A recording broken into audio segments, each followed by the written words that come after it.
बात करेंगे। आज हमारे साथ हैं राफिया मुदस्सर साहिबा, जो कि मारूफ साइकोलॉजिस्ट हैं, सोशल एक्टिविस्ट हैं, नूरुल हुदा फाउंडेशन की फाउंडर हैं और इसके अलावा आप दरस व तदरीस से भी वाबस्ता हैं। कराची यूनिवर्सिटी में माशाल्लाह पढ़ाती हैं। तो हमारी खुशकिस्मती है कि उन्होंने अपने कीमती वक्त में से हमें टाइम दिया। तो आज का जो मौजू है हमारा, वो है factors contributing to the depression in adolescents.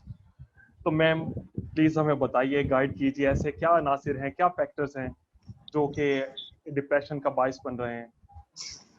अच्छा, टॉपिक्स पे जाने से पहले थोड़ा सा बैकग्राउंड दे दूं मैं आपको कि मैं एजुकेशनिस्ट हूँ and educational psychology was my subject और गाइडेंस एंड काउंसलिंग भी था मेरे मास्टर्स में। तो उसके थीसिस में हमने वहां से ये शुरू किया था। उसके अलावा भी मैं चूंकि हमेशा सेकेंडरी स्कूल से वाबस्ता रही हूँ, तो एज अ काउंसलर बच्चों को डील करती रही हूँ इमोशनल एंड बिहेवियरल इश्यूज। और मेरा स्कूल इम्प्रूवमेंट प्लान भी इसी के ऊपर था, जिसमें मैंने सर्टिफिकेट कोर्स किया है, post graduate certificate from university of Strathclyde. तो that was support for peoples, वो बच्चे जो किस तरह से जो है अपने एकेडमिक उसमें जो है भरपूर तरीके से पार्टिसिपेट कर पा रहे होते हैं या उनके ग्रेड अच्छे नहीं आ रहे होते और वो एक प्रेशर उनके ऊपर होता है। तो उस पर मैंने काफी काम किया। तो उस हवाले से ये है कि टीनेज, एक तो पहले ही अगर आप देखें साइकोलॉजी में कहीं भी पढ़े तो teenage is a very turbulent age, emotional period होता है बच्चों का। फिजिकल ग्रोथ बहुत फास्ट पेस पे हो रही होती है, तो वो जो चेंजेस बॉडी में होते हैं वो बच्चे नहीं समझ पा रहे होते। और उसके साथ साथ फिर उन्हें इमोशनल बिहेवियरल इश्यूज इसलिए शुरू हो जाते हैं कि जो हमारी सोसाइटी की एक्सपेक्टेशंस हैं, घर में बड़ों की एक्सपेक्टेशन हैं, तो कुछ बड़े उनको समझ रहे होते हैं कि बड़े हो गए हैं, जबकि वो they are just growing tall. Mind उनका वही बच्चों वाला होता है and at the same time उनकी बॉडी में जो चेंजेस आ रहे होते हैं उससे भी वो कोप कर रहे होते हैं खुद। और उसमें बहुत सारे बच्चे जो हैं वो शाई फेज में चले जाते हैं, चाहे वो लड़की हो या लड़का, and they don't ask questions कि ये मुझे क्या हो रहा है, कैसे आवाज चेंज हो रही है, या एक्नी शुरू हो जाती है कुछ बच्चों को। और इस तरह के और जो भी उनके फिजिकल मसाइल हैं, और उसमें कुछ बच्चों को हम देखते हैं, और जो एज अ टीचर मैं अक्सर करती थी, वो टॉल होते हैं तो फिर वो झुक के चलने लगते हैं, तो वो posture ये जो कॉन्फ्लिक्टिंग एक्सपेक्टेशंस होती हैं बड़ों की, जहाँ कहीं आपको बच्चा कहा जा रहा होता है, कहीं बड़ा कहा जा रहा होता है, ये भी बच्चों को समझ नहीं आता, which leads to a lot of emotional issues as well as conflicts. और वो वाले पावर वाला स्ट्रगल्स शुरू हो जाती हैं, जहाँ बच्चा अपने इंडिपेंडेंस को एक्सरसाइज करने की कोशिश करता है, वो टेस्ट करता है बड़ों को कि इस पे क्या रिएक्शन आएगा। और यही वाली पावर स्ट्रगल्स स्कूल में भी, क्लास में भी हो रही होती हैं टीचर्स के साथ। सो जो टीचर्स उनकी साइकोलॉजी नहीं समझते वो रिएक्ट करते हैं, तो then that leads to a conflicting situation. और जहाँ टीचर्स अंडरस्टैंड करते हैं वहाँ वो बेहतर तरीके से इसको हैंडल कर लेते हैं। फिर तीसरी बात ये होती है कि उसी एज ग्रुप में वो सारी इंपॉर्टेंट क्लासेस शुरू हो जाती हैं, यानी कि 8वीं जमात में जो बच्चा आता है वो 13 साल का होता है। तो टीनेज आपकी जहाँ से स्टार्ट हो रही है, वो 8वीं जमात वो जमात है जिससे फिर उसने आगे अपना करियर भी चूज करना है। ही हैज और she has to make a decision about career subjects और वहाँ परफॉर्मेंस भी। तो there is high demand on academic also, कि अच्छा परफॉर्म करें, अच्छे ग्रेड्स लें, अच्छे मार्क्स लें, both parents and teachers. And then the struggle to be able to follow the field up, उसमें होता है पेरेंट्स चाह रहे होते हैं कि जी मैं डॉक्टर हूँ, मेरा बच्चा भी डॉक्टर बने, मैं इंजीनियर हूँ तो मेरा बच्चा भी इंजीनियर बने। बहन भाई ने कहीं अच्छा किया होता है तो वो बहन भाइयों का होता है कि बच्चे उसमें चले जाएं, बड़े बहन भाई। एंड देन फ्रेंड्स होते हैं वो किसी और ग्रुप में जा रहे होती है, which may lead to stress and anxiety in the children. तो बेसिकली जो तीन ये है ना मेन, वो यही है कि उनका पर्सनल सेल्फ है जो ग्रोथ हो रही है, ग्रोथ स्पर्ट पीरियड कहा जाता है एडोलेसेंस को। दूसरा जो है फिर वो उससे रिलेटेड इमोशनल बिहेवियरल इश्यूज हैं। Then they are also making sense of who am I, मतलब मैं कौन हूँ, मेरे रिलेशंस क्या हैं। एंड फ्रेंड्स से ज्यादा क्लोज रिलेशंस होते हैं बड़ों की बनस्बत, तो वहां पे भी बच्चे जो हैं वो कॉन्फ्लिक्ट्स आते हैं कि वो घर वालों से, बड़ों से और टीचर से चीजें छुपाने लगते हैं। एंड कोई एक होता है जिसको वो आइडियलाइज करते हैं, वो टीचर हो सकती है, फैमिली का कोई मेंबर हो सकता है, कभी मामू होते हैं, कभी चचा होते हैं, कभी पेरेंट्स में से भी कोई हो सकता है अगर क्लोज रिलेशन हो। तो ये जो है बच्चे उस वक्त ज्यादा क्लोज अपने पीयर से होते हैं और पीयर प्रेशर में भी आते हैं, इसलिए गलत कामों की तरफ सिर्फ पीना शुरू करते हैं और इस तरह की चीजें। Under peer pressure if they go on any wrong path, तो that is because of peer pressure.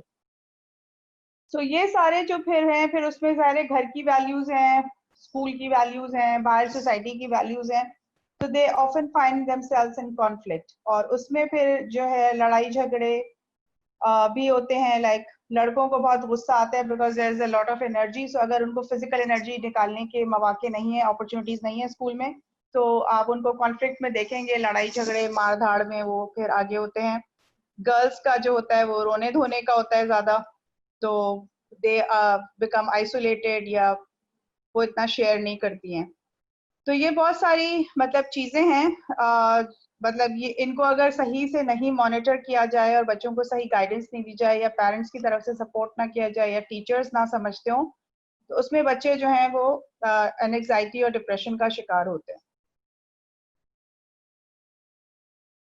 आपका माइक बंद है वकार। मैम इसमें ऐसा जो हमने फ्री विल की बात की, तो फ्री विल किस हद तक कंट्रीब्यूट कर सकती है किसी इस तरह की यानी ग्रोइंग एज के बच्चे को डिप्रेशन या एंजाइटी से बचाने में? हमारे पास इस वक्त वकार ये है कि इवन जो टीनेज से छोटे बच्चे हैं ना, हम उनको इंडिपेंडेंस नहीं दे रहे होते, हम कह रहे होते हैं कि इससे पहले कि ये खराब करें हम खुद ही कर दें।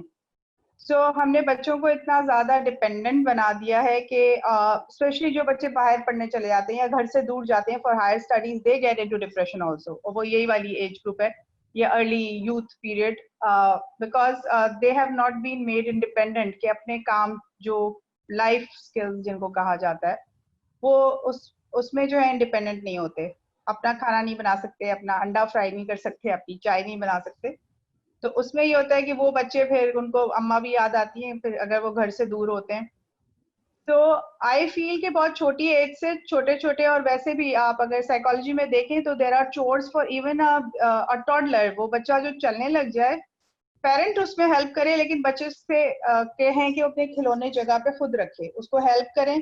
सो इस तरह से ये वाली आदत हैबिट्स आपके इंडिपेंडेंस के डेवलप होते हैं। And then the thing is that subject selection, I feel के उसमें गाइडेंस आप पूरी दें, लेकिन बच्चे को चॉइस दें कि वो अपने उससे सिलेक्ट करे। At the same time then you should also know कि बच्चे का एप्टीट्यूड किस तरफ है। मतलब ये कि अब हो सकता है बच्चा खुद गलत फील्ड सेलेक्ट कर रहा हो, तो टीचर्स का, स्कूल का रोल और पेरेंट्स का रोल दोनों का बहुत इंपॉर्टेंट है इसमें to guide them on the right track. क्योंकि समटाइम्स बच्चे मिस्टेक करते हैं कि जी मुझे तो पढ़ना है, मेरा दोस्त जा रहा है, या मैंने जैसे कहा कि सिर्फ पेरेंटल प्रेशर नहीं है, पीयर प्रेशर में भी बच्चे चले आते हैं, फिर बाद में 1 साल के बाद उन्हें रियलाइज होता है कि ये तो मेरी फील्ड ही नहीं है या मुझे तो मजा ही नहीं आ रहा। जैसे मेडिकल में चली जाती हैं बच्चियां, फिर पता चलता है कि बहुत बहुत टफ है और हमारी तो इतना हम कर ही नहीं सकते। तो ये है कि इसमें फ्री विल, इसमें कि आप उसके साथ डिस्कस करके मिल के डिसीजन लें, क्योंकि बच्चा इतना बड़ा भी नहीं है कि ये डिसीजन, इंपॉर्टेंट डिसीजन खुद ले सके। And at the same time ये होना चाहिए कि बाद में वो ये कहे मेरे तो अब्बा ने बना दिया था तो बस मैं बन गया डॉक्टर या मैं बन इंजीनियर, और अब तो मैं खुश नहीं हूँ अपनी जिंदगी से कि मैंने अपनी जिंदगी मतलब अपना अपना शौक पूरा नहीं किया। सो जो उनकी चीजें हैं, ये अक्सर हमने देखा है कि बच्चों को जो और एक्टिविटीज में इंटरेस्ट होता है, फोटोग्राफी है, सिंगिंग है, कुकिंग है, पेरेंट्स मना कर रहे हैं कौन सी, but as a hobby they should be allowed. एक जो इनर सेटिस्फेक्शन हो जाती है तो फिर बच्चे जिस ट्रैक पे होते हैं उस पर सही से अचीव कर पाते हैं।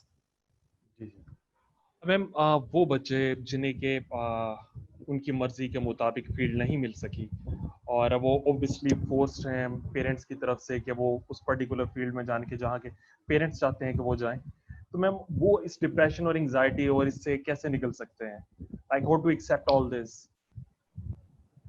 अब अगर उन्होंने वो फील्ड चूज कर ली है और इतना investment, this is a lot of investment of time, energy, money, everything. So then what they can do is find time for their hobbies and interest. मतलब ये है कि अगर आपको उसके अलावा कोई शौक है तो उस शौक को आप कोशिश करें कि अपने फ्री टाइम में पूरा करें। और दूसरी बात यह है कि उन लोगों से मिलें जो उस फील्ड में कामयाब हैं, कैसे उन्होंने कामयाबी ली, सो दैट आप जो हैं मोटिवेटेड रहें। So you have to stay motivated to carry on with something that is not of your prime interest.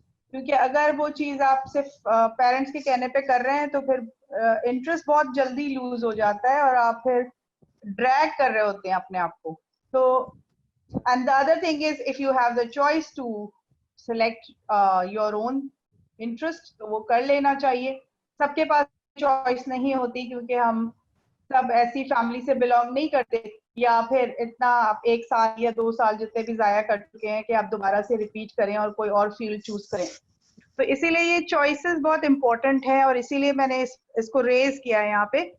ये जो एक इम्पोर्टेंट डिसीजन है ये पूरी जिंदगी का डिसीजन होता है और फिर बाद में बच्चे पछता रहे होते हैं या पेरेंट्स पछता रहे होते हैं कि हमने तो पैसे बर्बाद किए, उधर डालना नहीं चाहिए था। मैम एक क्वेश्चन बड़ा रिपीटेडली पूछा जाता है, हमारे पास सेशंस में भी पूछा गया कि use of excessive gadgets gadgets का एक्सेसिव यूज जो है मोबाइल फोन्स का, लैपटॉप्स का, ये किस हद तक डिप्रेशन में यानी अपना एक वो पार्ट ले रहा है?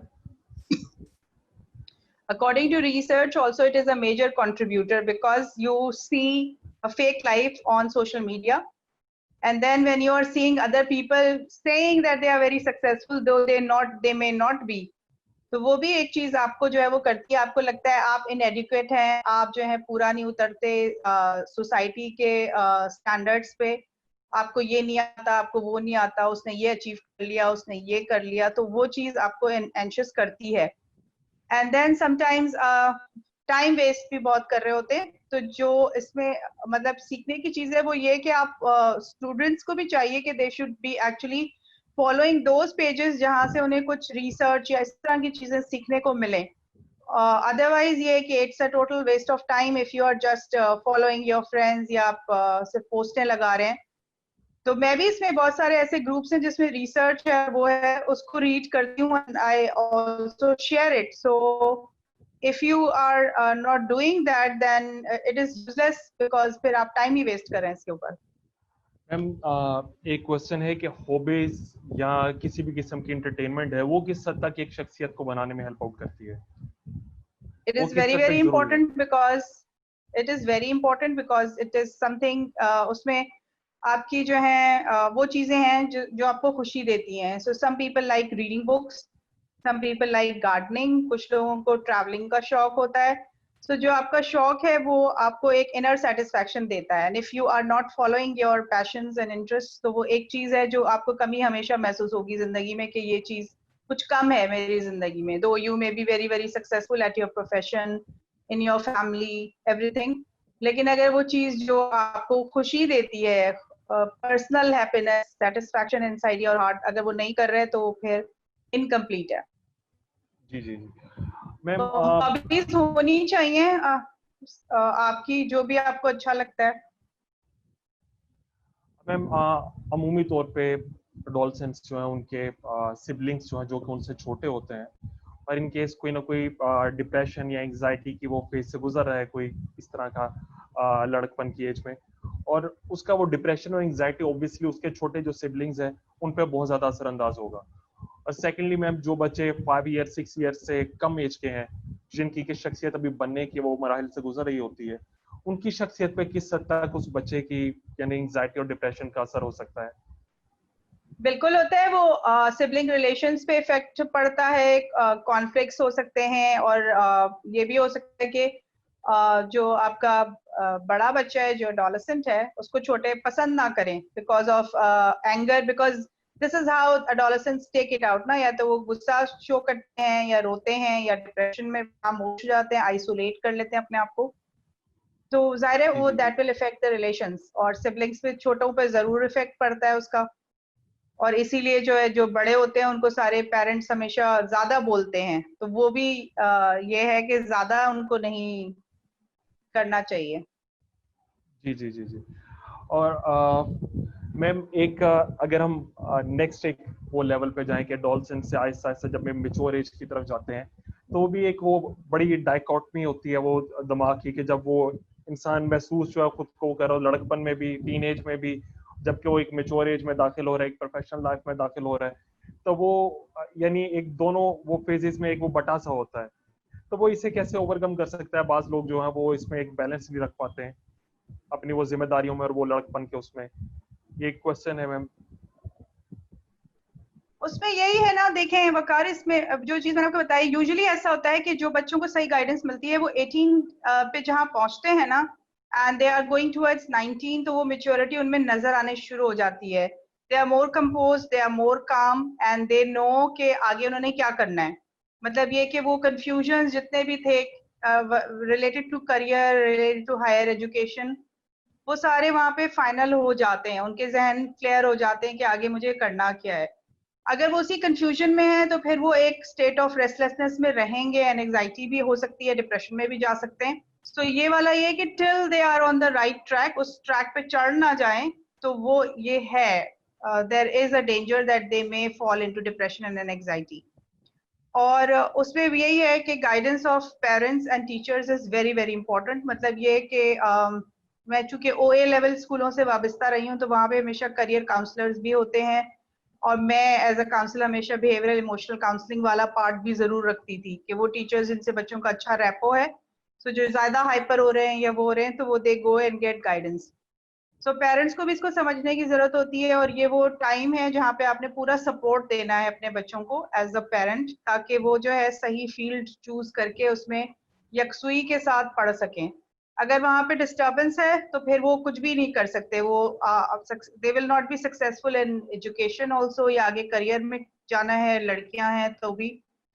तो guidance is very very important at this period. मतलब सबसे आई थिंक डिफिकल्ट पार्ट जो पेरेंट्स के लिए स्टार्ट होता है, वो जब बच्चे 13 साल के हो जाते हैं वहां से स्टार्ट होता है, because temper tantrums, behaviour, moodiness, mood swings, ये सारी चीजें बच्चों में चल रही होती हैं। तो जी जी वहां पे जी। उन्हें सही से गाइड करना, कहीं पे सख्ती कहीं पे नरमी, इस तरह से लेके उनको चलना पड़ता है। मैम इस एज में फेलियर, नाकामी, जैसे कुछ बच्चे जो फेल हो जाते हैं, इसे कैसे ओवरकम किया जा सकता है? लाइक पेरेंट्स की इसमें हौसला अफजाई या टीचर्स की तरफ से हौसला अफजाई किस हद तक जरूरी है?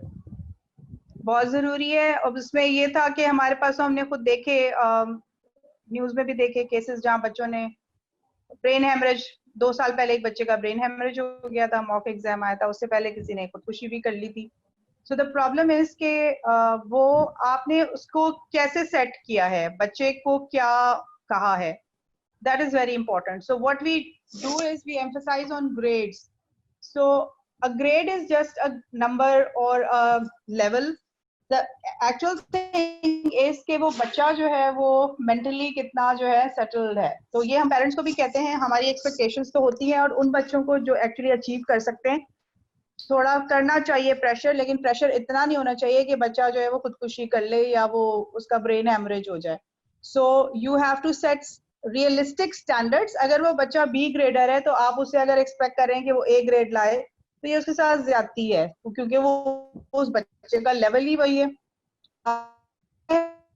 वो लेवल्स जो बच्चे ऐसे होते हैं, उनको हम जब कहते हैं कि आप मैट्रिक में ले जाएं, तो पेरेंट्स मैट्रिक में भी नहीं ले जाना चाहते, they want, so then we tell the parents कि भाई देखें, इसका जो लेवल है वो ये है, ये इतना अचीव कर सकता है। So that is what the grades he will get, and these are the colleges and universities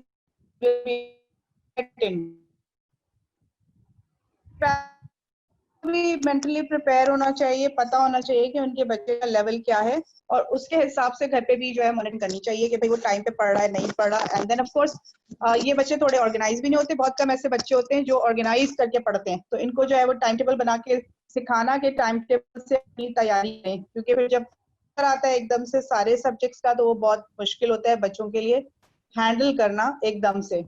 level के जो है जैसे बच्चे होते हैं, या इवन मैट्रिक में, to guide them from the beginning that they have to study regularly. तो वो स्टडी स्किल्स पे जैसे मैं करती थी बच्चों के वर्कशॉप्स, तो ये बहुत जरूरी है। जी जी। मैम मोहम्मद फहद अली की तरफ से क्वेश्चन है, if an adolescent is deprived from the basic needs, how can counselling and psychotherapy will effect on him? यानी अगर वो बेसिक नीड से क्या मुराद है उनकी? लाइफ की बेसिक नीड्स जो है उससे वो डिप्राइव्ड है, उसके पास मौजूद नहीं है, माइट बी वो खतरे गुर्बत से हमारी, देखिए, यानी 50। जी हाँ, तो यही तो मसाइल है ना हमारे। देखें इस वक्त सारा आपके पास 61% नौजवान जो हैं वो इस एज ग्रुप में है ना, 30 years and low, like 35 adolescent years age and group low, से लेकर, exactly. यस जी। सो द इशू इज के मासेस पे जो है वो हमने कोई यूथ प्रोग्राम्स ही बनाए हुए। अब बहुत सारी तंजीमें इस वक्त काम कर रही हैं, वो इसीलिए काम कर रही हैं जो आपके हैं यूथ के लिए, एम्पावरमेंट के लिए और उस तरह से, तो इनको एंगेज करना पड़ता है। मेरे पास भी बहुत सारे बच्चे कांटेक्ट करते हैं कि मैम जॉब चाहिए, तो मैं उनसे ये कहती हूँ आपका स्किल क्या है, तो वो जब कहते हैं हमारे पास तो कुछ नहीं, हमने सिर्फ सिंपल एफए किया हुआ है या मैट्रिक किया हुआ है, तो I tell them to develop, जो चीज पसंद है वो स्किल्स आप अपने डेवलप करो। And then the other thing is कि जो इलाकाई तौर पे हैं, अब जैसे आप जो बेसिक नीड्स की बात कर रहे हैं वो गांव रूरल एरियाज के लोग बच्चे होते हैं जिनके साथ ये है इश्यूज। सो वहां पे उस एरिया का क्या है, सनत कौन सी है या सिर्फ फार्मिंग है, तो ये है कि बच्चों को, इन यंग माइंड्स को जो कि हमारे बहुत टैलेंटेड बच्चे हैं, इनको जो है आपको गाइड करना चाहिए towards the recent advancement in agriculture. तो हम अभी तक जो है पुरानी तरह से इवन एग्रीकल्चर कर रहे हैं, तो अब आगे जाके जो आबादी बढ़ गई है तो हमें जो है फूड नीड्स हम मीट नहीं कर सकेंगे। सो इन बच्चों को नई टेक्नोलॉजी से रूशनास कराया जाना चाहिए। सो जो लोग भी उन इलाकों में काम कर रहे हैं, तंजीमें हैं, वेलफेयर ऑर्गेनाइजेशंस हैं, they should actually look at the context of the locality कि वहां पे क्या होता है, और उससे रिलेटेड जो भी टेक्नोलॉजी है उससे बच्चों को इंट्रोड्यूस कराया जाए। इस वक्त तो आगे दौर ही आगे टेक्नोलॉजी का है, और टेक्नोलॉजी बहुत फास्ट बच्चे पिक करते हैं। कितना भी लो लेवल का बच्चा हो ना, उसको अगर आप सिखाएं, स्मार्टफोन्स यूज करने आ जाते हैं फौरन से। मतलब ये कि और उसमें ये कि आप इस तरह के प्रोग्राम्स उनके लिए शुरू करने पड़ेंगे। सो डिप्रेशन से तो हम नहीं सबको बचा सकते, क्योंकि ये तो बेसिक नेसेसिटीज की जहाँ आती है वो तो जाहिर है that leads to depression definitely, या लो फीलिंग्स जहाँ पे हैं, और ये वाली फीलिंग भी आती है कि हम अपने लिए कुछ कर नहीं सकते, हेल्पलेसनेस की फीलिंग होती है। तो वो ये है कि जाहिर है वो मिलके एज अ सोसाइटी, ये हम सबका काम है, एजुकेशनिस्ट का भी as well as all those who are working in, क्योंकि सब चीज गवर्नमेंट तो नहीं प्रोवाइड कर सकती, तो हमें अपने सेल्फ हेल्प बेसिस पे भी बहुत सारे काम करने हैं। जैसे मैं कर रही हूँ अपने एजुकेशन के हवाले से, तो मैं सेल्फ हेल्प बेसिस पे काम कर रही हूँ, मुझे कोई फंडिंग थोड़ी मिलती है या सपोर्ट ऐसी कोई हमारी नहीं है। हम जो है कोशिश करते हैं कि जितनों को हेल्प कर सकें, गाइड कर सकें। So in my case I always do sessions free of cost for these people. Ma'am एक क्वेश्चन है अनम जैदी साहिबा की तरफ से। शी इज जी, आस्किंग कि what is the teenage depression और बेसिक रीजंस इसके क्या हैं, हाउ टू टैकल इट, और वो क्या की साइंस हैं जिससे कि पेरेंट्स से जान सकते हैं कि उनका बच्चा डिप्रेशन से गुजर रहा है। ये मैंने अभी काफी रीजंस तो डिस्कस किया ना, आई थिंक आपने अभी ज्वाइन किया है, लेकिन ये कि इसमें पेरेंट्स को जो निशानी है वो ये है कि जब बच्चा आइसोलेट हो जाए, मूडीनेस बहुत ज्यादा हो, खाना पीना छोड़ दे, या बिल्कुल आप अकेला रहना चाहता हो सबसे, वो तो उस वक्त वो टाइम है जहाँ बच्चे से 1-to-1 टॉक शुरू करें, और उसको ये यकीन दिलाएं कि आप उसके जो है सबसे ज्यादा खैरख्वाह हैं, हैव अ फ्रेंडली एटीट्यूड। वो पेरेंट्स जो जरा सख्त तबीयत के होते हैं, बच्चों को साथ नहीं रखते या फ्रेंडली, आजकल वो जमाना चला गया, you have to be a friend to your children to understand, because बच्चे हमसे भी फास्ट हैं, हमसे ज्यादा टेक्नोलॉजी यूज कर रहे हैं, तो उनके पास जो इन्फॉर्मेशन है वो हमसे 2 हाथ आगे होती है। सो एज अ मदर मैंने तो बहुत स्ट्रगल किया है to keep 2 foot ahead of my children, ताकि मुझे पता रहे कि वो क्या पढ़ रहे हैं, क्या रिसर्च कर रहे हैं, क्या चीज देख रहे हैं, किस गैजेट पे कौन सा गेम खेल रहे हैं, ताकि मैं उनको गाइड कर सकूं। तो आजकल के मतलब ये this is a need as parents, वो मदर्स जो पढ़ी लिखी हैं या नहीं भी हैं, तो एटलीस्ट उन्हें पता होना चाहिए स्मार्टफोन पे बच्चा क्या कर रहा है, कंप्यूटर पे क्या कर रहा है, और ये थोड़ा थोड़ा करके बेसिक सीखें ताकि आपको पता रहे और आप मॉनिटर कर सकें बच्चों को। हुनैन साहब पूछ रहे हैं कि इस एज में टीनेजर्स जो रिबेलियस हो जाते हैं, वो पेरेंट्स को सुनना बंद कर देते हैं, उनमें एंगर का वो जो एक है आंसर वो बढ़ता चला जाता है, तो पेरेंट्स को किस तरह से रिएक्ट करना चाहिए, वो कैसे इन चीजों को कंट्रोल कर सकते हैं? We have to be patient, as I said कि बैलेंस होना चाहिए, कहीं पे जो है फर्मनेस, आई वुड नॉट से सख्ती मारपीट से तो आजकल वैसे भी काम नहीं चलता।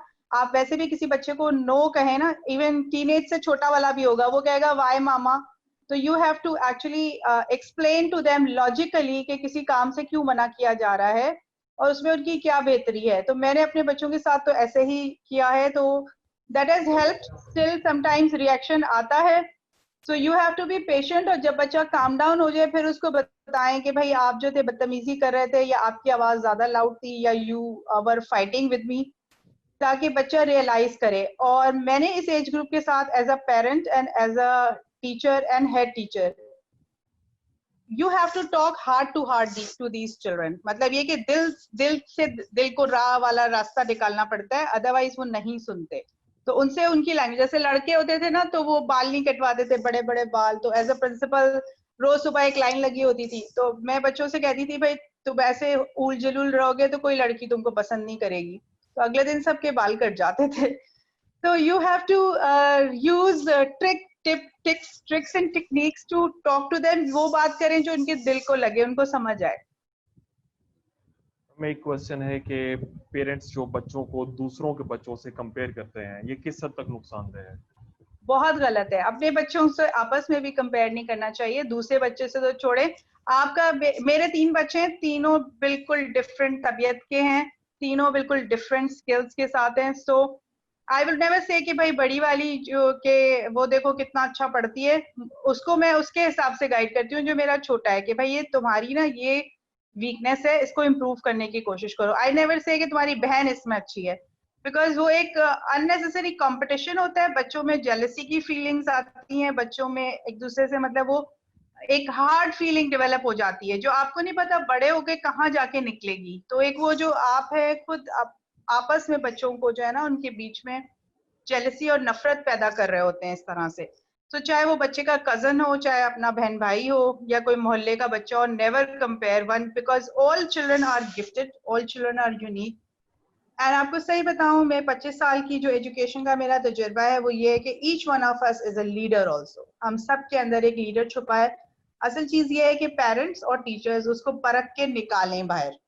सो हमारा काम एज पेरेंट्स और टीचर्स ये है कि वो जो अंदर छुपा एक लीडर है उस बच्चे के अंदर, जो उसकी स्ट्रेंथ है उसको बाहर लेके आए, ताकि वो बच्चा फल फूल सके और वो अचीव कर सके जिसके लिए अल्लाह ताला ने उसको पैदा किया।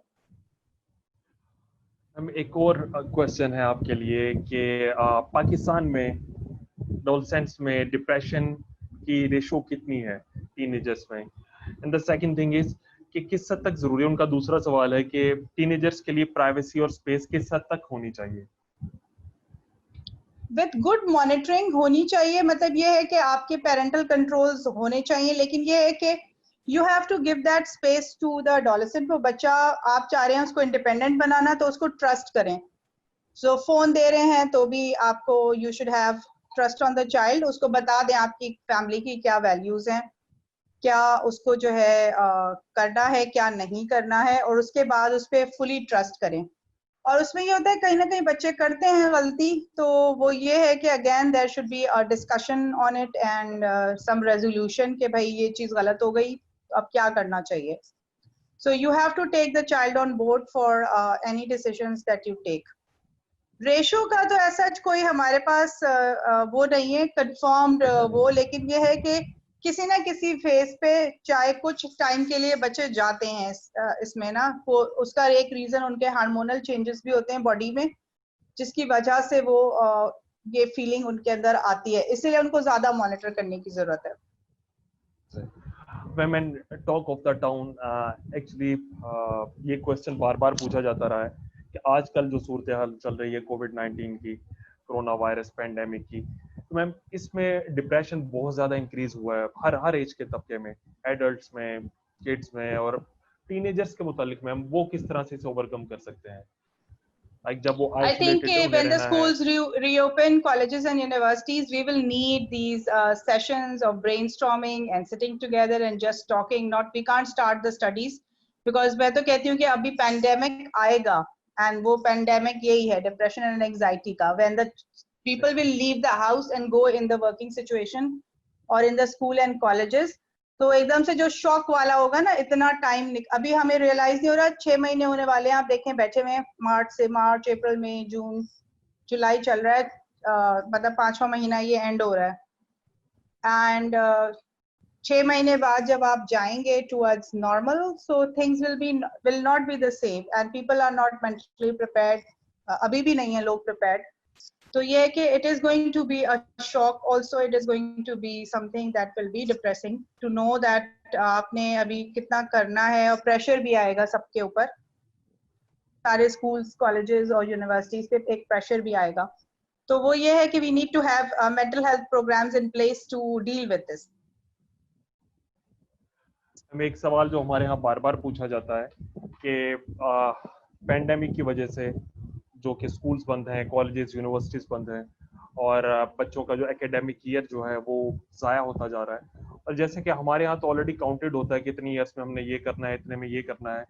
अब उसकी वजह से जो बच्चे डिप्रेशन का शिकार हो रहे हैं कि उनका एक ये टाइम ज़ाया हो रहा है, तो इसमें मैम क्या ज़रूरी है? आया एकेडमिक ईयर और एजुकेशन या कैरेक्टर? क्योंकि डिप्रेशन की वजह से कैरेक्टर डिप्रेस होता है बच्चे का, तो what is more important for them?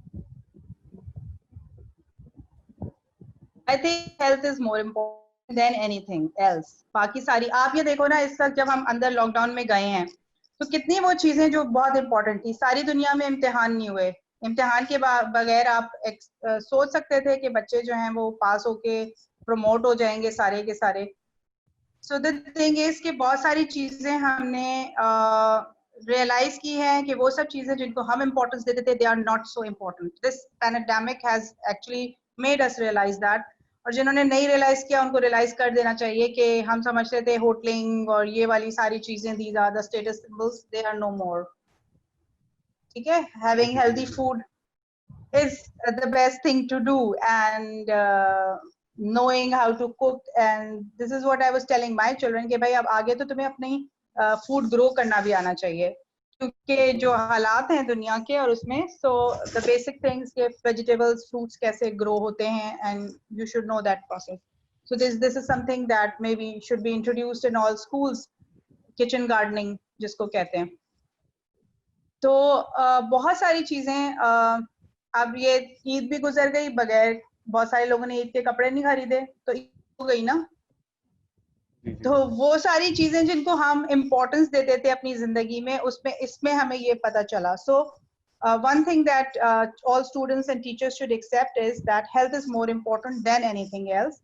उसके बाद बाकी चीजें आती हैं, और इसका भी ज़ाहिर है कोई ना कोई सोल्यूशन निकालेगी government and the educational institutions के किस तरह से कवर किया जाए, and of course syllabuses will be changed to accommodate, and let's see क्या डिसीजन लेते हैं। तो ये तो गवर्नमेंट लेवल का डिसीजन है और इसमें कुछ भी नहीं किया जा सकता। मेरी अपनी बच्ची है जिसने अभी A2 का एग्जाम दिया है, and of course she is worried and stressed कि मेरा एडमिशन कहाँ होगा, मैं कौन सी जाऊंगी यूनिवर्सिटी में। और वो बच्चे जो बाहर जाने वाले थे जिन्होंने एडमिशंस लिए, OA लेवल्स के बच्चे, वो सब बैठे हुए हैं because there is the travel is banned, तो how can they travel to another country for higher studies. तो ये कि अभी इस वक्त सबसे इम्पोर्टेंट ये है कि आपकी हेल्थ अच्छी हो, कि आप जो है कोविड-19 से बचे रहें, और आप अगर हो भी जाए तो इतनी आपकी इम्यूनिटी हो कि you are able to survive and get well soon. So अपनी इम्यूनिटी पे काम करें, मतलब this is the best time to improve your skills, your self as a person, अपनी हेल्थ पे काम करें, और ये सारे काम अपने स्किल्स इम्प्रूव करें, ऑनलाइन क्लासेस लें और डिफरेंट कोर्सेज करें so that you build up your skills. एक और क्वेश्चन है कि वो पेरेंट्स जिनके बच्चे डिप्रेशन का शिकार हैं, वो कौन सा पॉइंट है कि जिस पे वो आके डिसाइड कर ले कि अब हमें प्रोफेशनल हेल्प की जरूरत है? जहाँ पे बच्चे में सुइसाइडल आपको नजर आए, या वो इस तरह की बातें करे कि भाई मैं अपनी जान ले लूंगा या अपने आप को कुछ कर लूंगा, so that is the point where you should seek psychiatric help for the child, because then body में भी हार्मोनल डिस्टर्बेंस इतना हो गया है कि वो आप जो है you need anti depressants to cope with it. And ma'am एक क्वेश्चन है सैयद शायान हुसैन की तरफ से, एंड ही इज आस्किंग कि अगर किसी को एक्सट्रीम डिप्रेशन है और वो किसी से अपनी प्रॉब्लम डिस्कस भी नहीं करना चाहता, तो वो पर्सन कैसे अपने डिप्रेशन को ओवरकम कर सकता है? देखिए उसमें यही है कि family support, community support, and अगर स्कूल या कॉलेज है तो ये फ्रेंड्स की सपोर्ट बहुत इंपॉर्टेंट है। तो हमें इर्द गिर्द खुद भी देखना चाहिए कि वो कौन हैं जो इस तरह की इंक्लिनेशन शो कर रहे हैं, एंड वी शुड एक्सटेंड और make them comfortable to speak up whatever is happening to them, because होता यही है कि वो खामोशी में चले जाते हैं और उसी खामोशी में वो एक दिन चले जाते हैं दुनिया से. So if you are vigilant and if you know कि भाई घर में कोई बंदा है, क्लास में teachers should be vigilant, कोई बच्चा है ऐसा जो इस तरह की शो कर रहा है, तो they should point to the parents, inform the parents, और in case parents हैं तो parents को चाहिए स्कूल में मालूमात करें, कॉलेज में मालूमात करें, वहां से कुछ इन्फॉर्मेशन ना मिले तो बच्चे से बात करें और find out what is the reason. Fatima Yasir साहिबा, उनकी तरफ से बड़ा इंटरेस्टिंग क्वेश्चन है. वो कह रही कि उनके बच्चे जो हैं वो 13 से 17 साल की उम्र के दरमियान भी हैं और कुछ बच्चे इससे कम उम्र के भी हैं और उनके बच्चों के दरमियान हमेशा कंपटीशन रहता है. तो इस प्रॉब्लम को कैसे सॉल्व किया जाए? किस चीज का कंपटीशन? मतलब इज इट घर के कामों में या पढ़ाई में?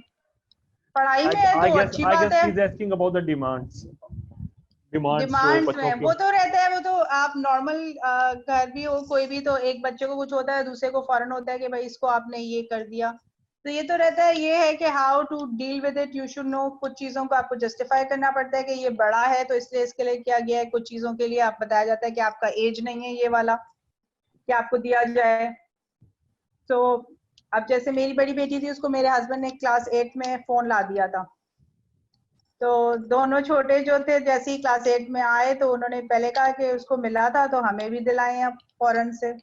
So I said that this is what she did to actually secure a phone. ये चीजें उसने की थी, तो ये सब आप करेंगे तो आपको मिलेगा.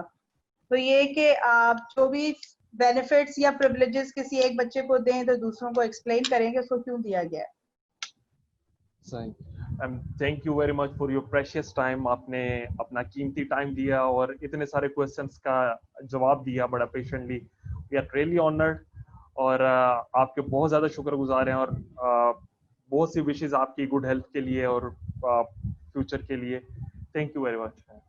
Thank you so much, Pakar, for having me on your show. Allah Hafiz. Allah Hafiz.